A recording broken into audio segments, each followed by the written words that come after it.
Punto a tratar hoy es sobre los delitos sexuales. En cuanto a los delitos sexuales, tenemos que son acciones que afectan a personas contra su consentimiento y llegando a perturbar su desarrollo sexual. Entre ellos también tenemos la violencia sexual, que es toda aquella conducta que amenace el derecho de la mujer de decidir libremente su sexualidad. Entre ellos también tenemos los actos lascivos, la esclavitud sexual, el acoso sexual. Uno de los bienes jurídicos protegidos es la libertad sexual, tomando en consideración la entidad del daño que puede ocasionar este delito sexual, el cual deja graves secuelas a la víctima.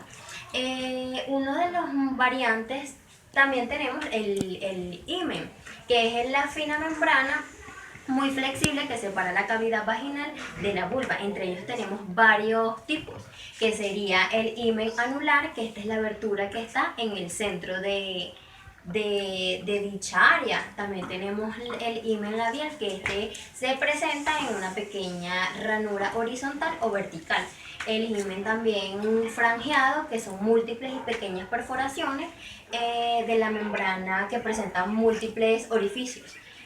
Las lesiones de violencia de la desflora, lesiones graves, cambios de impresiones de genitales femeninos o a consecuencia de un primer acto sexual que consiste en la ruptura del himen.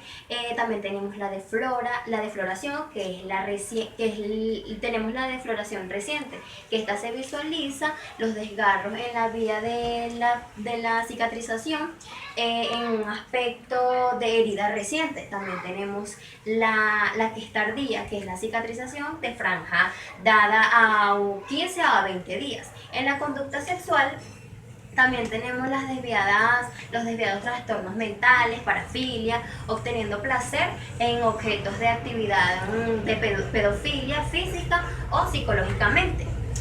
También tenemos las enfermedades de transmisión sexual.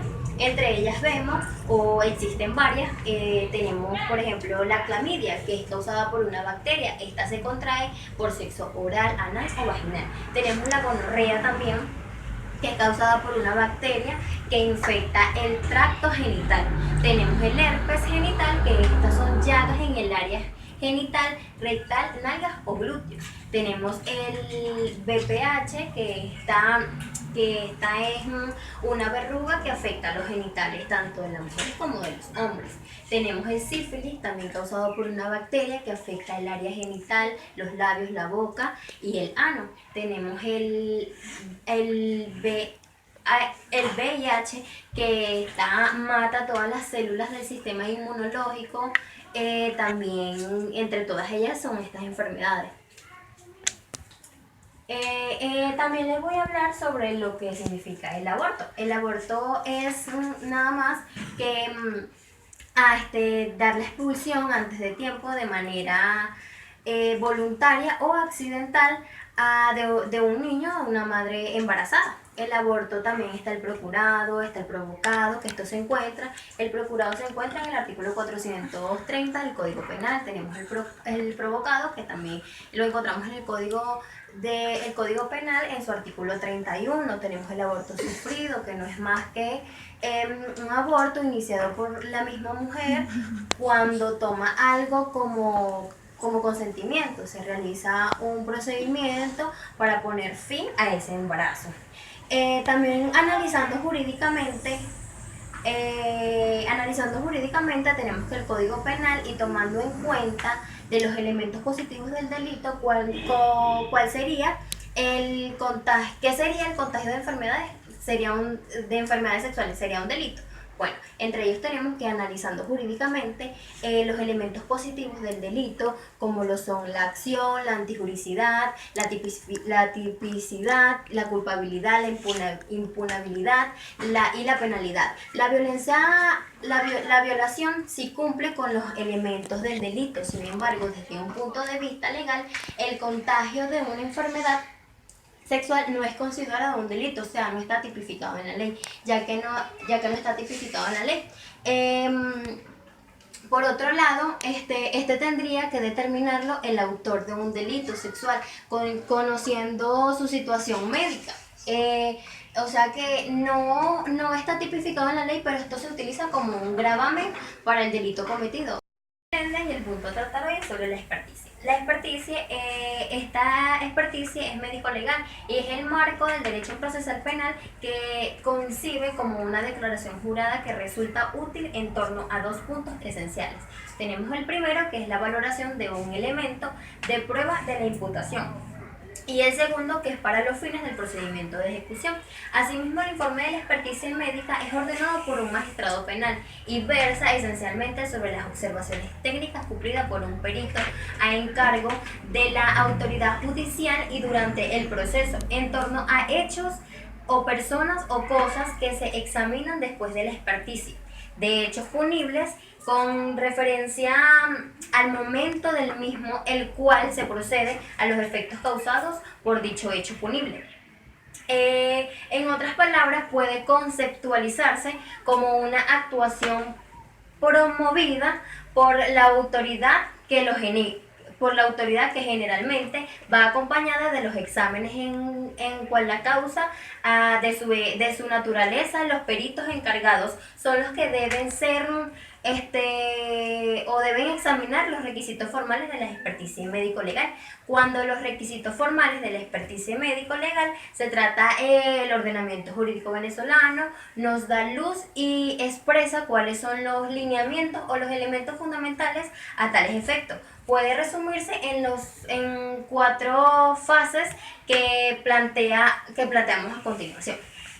Está el mandato, que es la Constitución de la República Bolivariana de Venezuela. En su artículo 285, ordinal tercero, dispone como atribución del Ministerio Público. Tenemos que es el ordenar y dirigir la investigación penal de la perpetración de los hechos punibles para hacer constar su comisión con todas las circunstancias que pueden incluir en la calificación y responsabilidad de los autores o de las autoras de los participantes también, así como el aseguramiento de los objetos activos y pasivos relacionados con la perpetración. De igual modo, en el artículo 223 del Código Orgánico Procesal Penal, tenemos que clasifica especialmente en materia de experticia que el Ministerio Público realizará u ordenará la práctica de experticias cuando para el examen de una persona u objeto o para descubrir o valorar los elementos de convicción se requiera de conocimiento o habilidades especiales en algunas ciencias, artes u oficios. Dicho esto, tenemos entonces que el Ministerio Público es el órgano encargado de ejercer la acción penal y dirigir el proceso. Por ende, reside en él la facultad de ordenar y coordinar la investigación de los informes, de las experticias. También tenemos la aceptación, que en lo relativo es la aceptación, el Código Penal en su artículo 238, que dispone de la obligación en la que se encuentran los peritos de comparecer o tipificar que todo individuo que haya por la autoridad en calidad de testigo, experto médico, cirujano o intérprete, se excuse de comparecer sin motivo justificado. Será castigado con prisión de 15 a 10 días, de 15 a 3 meses.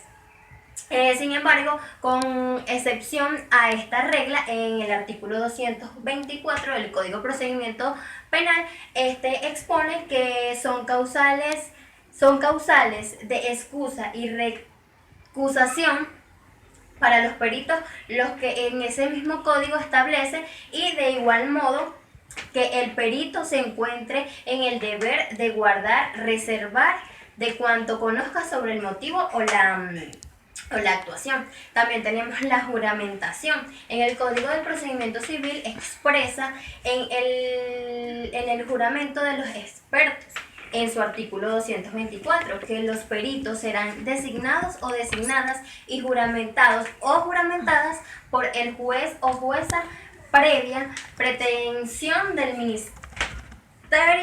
Ministerio Público, salvo que se trate de funcionarios adscritos o funcionarias adscritas al órgano de investigación penal, caso en el cual para el cumplimiento de Sus funciones: bastará la designación que al efecto le realice su superior de inmediato. También tenemos la realización del informe. El informe o la experticia médica legal debe ser presentada por el exponer de forma escrita y a su vez debe estar firmado y sellado por sí mismo. Sin embargo, para que adquiera una validez debe ser también presentado como un informe oral en la audiencia por el perito que lo emita. Previamente, el de la juramentación también tenemos conforme a las disposiciones legales y antes expuestas.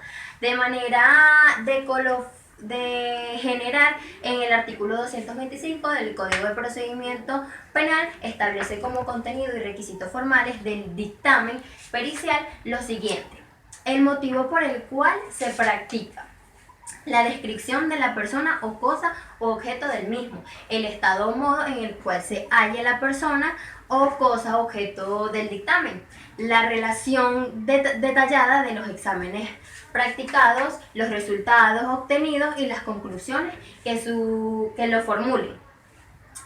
También tenemos a su vez que debe ser presentado escrito, firmado y sellado sin perjuicio del informe oral y en la audiencia también. Asimismo, los peritos deberán poseer título en la materia relativa al asunto sobre el cual es su dictamen. En el artículo 224 del Código de Procedimiento Civil también tenemos que el protocolo de la audiencia forense, la autopsia, también coincida con con la necropsia.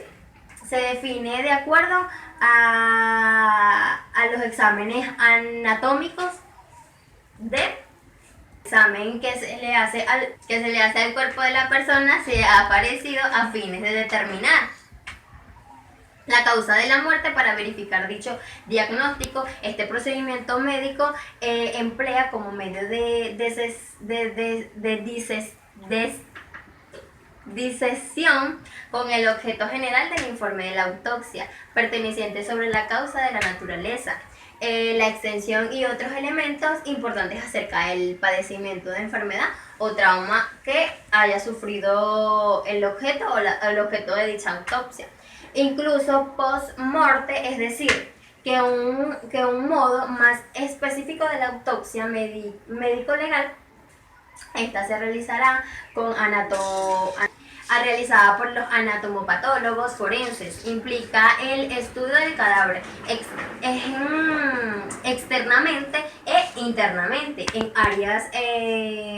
aras de establecer elementos de interés criminalísticos, entre los cuales se destaca la causa del deceso, el intervalo del post-mortem o data por qué está muerto, contribuir también con la determinación de las maneras o circunstancias